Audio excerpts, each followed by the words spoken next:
So remember, we talked about the lesser and the preparation and fulfillment principle of the lesser and the higher, the preparation and fulfillment.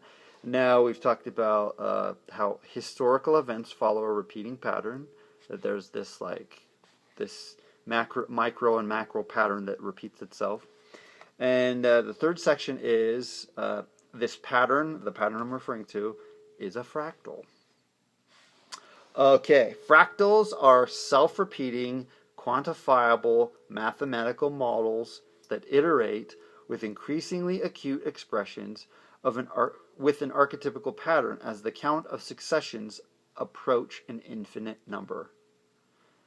Yeah, so that's a lot of complicated words, but essentially, it's easier to show in a picture.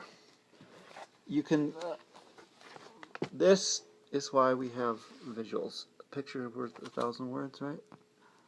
So that is what I'm talking about. See how this is perhaps the most basic iteration, and then see this piece here is half of the next one. This originally was in color, so it would be easier to identify. But this piece here is, see it? It starts down here, the same like U-shaped thing, and it goes there. So the bottom half is this here, but it's also taking the very same thing and adding a second layer. So you see, but yet you see how this shape reflects this same shape, but it not only incorporates itself, but then adds to it. The same thing goes from this shape to this shape.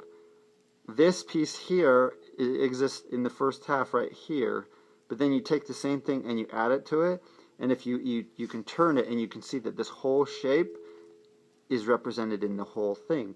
So this shape is not only represented here, but here as it grows successively. And you can see that it continues to add, like, methodically in each iteration.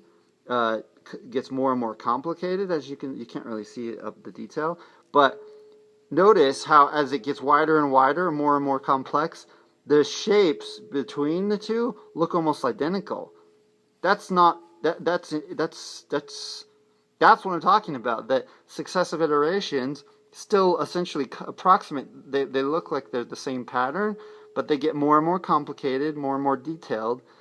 And they're all related. One is the preparation, the next is the fulfillment, and so on and so forth. But they're all related by the same pattern, but successive iterations get more complicated. Does that make sense? This is a fractal. This is how fractals work. Okay, and we're saying that. Okay, so no. So fractals exist throughout the natural world. That's actually where they were originally found. So you see them everywhere. So and therefore, if history and the advent of life, as we talked about, do in fact follow a repeating pattern, or the repeating pattern, it's likely that that pattern is a fractal.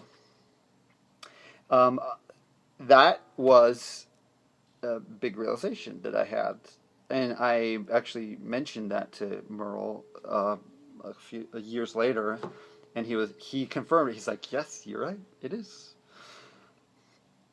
A fractal, by definition, is made up of layers, but each layer expresses the same unique pattern, as I illustrated earlier with the visual. So this could be called or seen as the building block of the archetypical fractal. Each iteration expresses the same pattern through successive iterations, though higher iterations may evolve to express the building block's parameters more acutely. This idea can be seen in the example to the left. So just what I said. I'm just going to skip that because that's really badly written.